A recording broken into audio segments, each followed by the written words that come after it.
to the next map of this best of 7 series.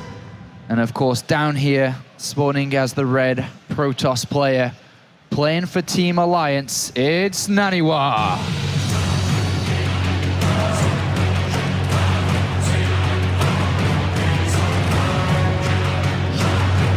And to the top left, as the blue Zerg player, playing for Team Startail, just needs 1 game to win it all.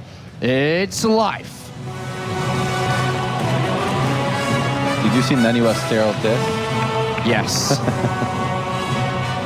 That was Life. I would be scared now. And luckily for him, Life is going to be scouting the right way first. Once again, he's doing very good with those scouting counterclockwise here. Remember the trend in WCS Europe? Everybody was scouting clockwise. And Caradaris was saying that if you started scouting counterclockwise, you would do better. You would find them. It's that simple. And oh, it looks like a hatch first here by Life. We talked about this. Yep. We talked about the possibility of him going for this because of the 4 players map. I like that with his second overload, he sent it where he sent it because he will spot a probe headed down there almost every single time. Can he go 3 hatcheries from this? And if he doesn't throw the spawning pool down on time, will he get there in time to reactionary do this? You know, on this map, taking a third base is actually going to be a little bit further away than on other maps, and I think he's going to go for it. And he's taking his third base very close to NaNiwa here. That could play a very important role in this game here. If NaNiwa chooses to go for some kind of different push with lots of gateways, I mean, force fielding around, still going to be difficult, but NaNiwa is definitely one of those guys who can use force fields plus time warp very, very well. If there is a weakness in your build, if you take a close expansion to him, you're exposing yourself to maybe be vulnerable to some timing, so Life is going to have to keep that in mind and be careful. Well, Life spotted his opponent's gateway and then just retreated without revealing his overlord. And decided to keep the hatchery there. Could have cancelled it and moved it to the north if he was afraid about this hatchery. And he has to be happy. He has to be happy about seeing the gateway there. I mean, when you go for this build, I've talked about this before, I really feel like you gain a good economic lead. And he also, I mean, he even took the extractor before making the pull. Again. All right, well, the Nexus is going to plant itself now on this natural. Can NaNiwa make the comeback here against Life to equalize this series? It's been spotted by Life's overlord. NaNiwa still without any information on where his opponent is. All right, we've just seen Swarmhost play. This is a 4-players map, but they are close position. Does Life again try to go for Swarmhost, and does he get enough time to reach it? Because NaNiwa is going for a Twilight Council, and I think we might see some Dark Templars once again. This map is similar to, let's just say, the back of your base is similar to Ohana in the sense that if you get some buildings behind your mineral line, they're going to be almost unreachable from an overlord. Yeah, and as you can see in these positions, there's only one overlord, which is on the natural, and it's not going to get there in time. And you see, he's getting a Stalker, which is right in the corner where an overlord could fly in right now. Yeah, because he doesn't know where his opponent is, so... But he should see the overlord very shortly here. Very shortly. It's going to get a bit of a boost head start here. He should still be able to keep this away. But let's have a look. The Stalker's very far. The overlord is going to be revealed very, very soon. NaNiwa has to get over there very, very fast. He sees it. He has to stop this overlord from spotting this. The Stalker moves. He has to stop the overlord. And Life may get a massive head. Does he turn it around? No, does he not? And he spots the Dark Shrine, a massive scout here from Startail Life. Yeah, and Zerglings are going to see that there's 2 extra gateways being made at the ramp as well. I think Life from there, he just gets Spore. 1 Spore in every single base, maybe not even in his main. Just gets a couple Zergling, make sure he's safe against these Dark Templars. And then, you know, he might be able to expect the 2 Stargate follow-up that NaNiwa has been going for almost every single time when he's gone Dark Templar. Actually, every single time, which was twice. Once against Hyun, once against Life. Does NaNiwa cancel the Dark Shrine? I don't think so, but he could. All right, well, the probe is at the north. It's a very obvious position to be. Oh, he's going to find it. I'm sorry, but the probe is going to die.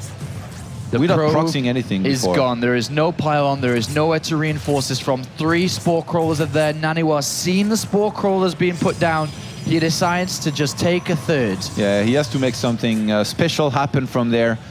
Life, great scouts, and I think he's going to be in a great position from there. NaNiwa did not cancel the Dark Shrine, which I think he's okay, because it's not that expensive anymore. And he can use it defensively to make sure he takes his 3rd base without any problems as well, I imagine. Okay, let's see if Life tries to be aggressive against this third wave. Well, I guess he already has a bunch of Zerglings there, which is surely going to help. He's actually going to force a cancel, I think. Is he? Oh, wow, the one Dark Templar. Dark Templar going to push this back. So NaNiwa does keep this all-important third 20 base. Zerglings. But 22 Zerglings. Oh, boy, oh, boy, oh, boy.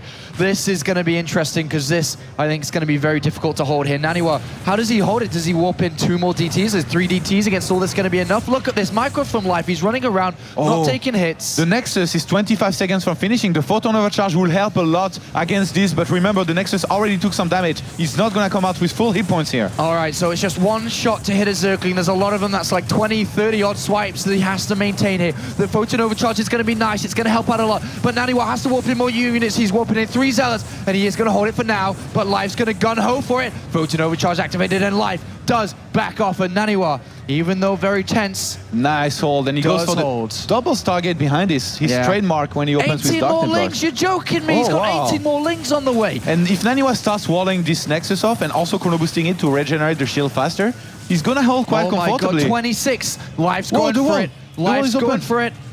Oh, the wall is open, but there is a Zealot kind of doing a dance. I don't know what it's doing, but there is a sentry there, and it is in hold position. It's a lot of units. NaNiwa must keep this defense up. Make a pylon behind.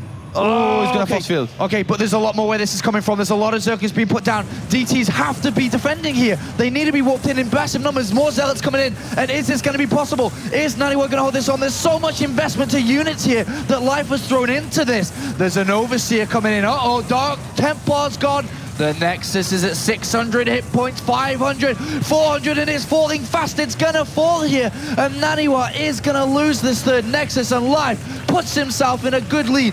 But remember, a lot of sacrificial drones were made in this game, or not made, should I say, because of all these units. But 12 Hydralisks on the way here. NaNiwa's army, NaNiwa's forces and production is just a Sentry Stalker and 2 Void Rays. Oh, he's gonna break in. Oh, where are you going? Oh, he's got no force, he's got nothing. The Sentry's gone. The Zerglings break their way through in. And we could be seeing NaNiwa defeated here as Life is broken in here. NaNiwa's going to do absolutely everything he can to hold on at this point. He does for now, and he has walled off once again. I mean, if he held with the crazy holds he had in the previous games, he's definitely not going to lose to a few Zerglings. But behind this, Life has anticipated the double Stargate transition, which NaNiwa goes for every single time. He's about to attack. Groove Spines will finish momentarily. There is so many Hydralisks. This time the Void Rays will be clearly outnumbered. 15 Hydralisks, 2 Void Rays, 2 more on the way, and it's going to be so hard for NaNiwa to hold here. Is Startail Life going to add another trophy to the 5 that he already has under his belt through his experience? He's 16 years old. Is he going to grab another one here? Or will NaNiwa continue to hold on? There's an Overseer behind the Hydralisk about to be morphed in. The Mothership Core is gone. The DTs are the last real units that NaNiwa has. GG!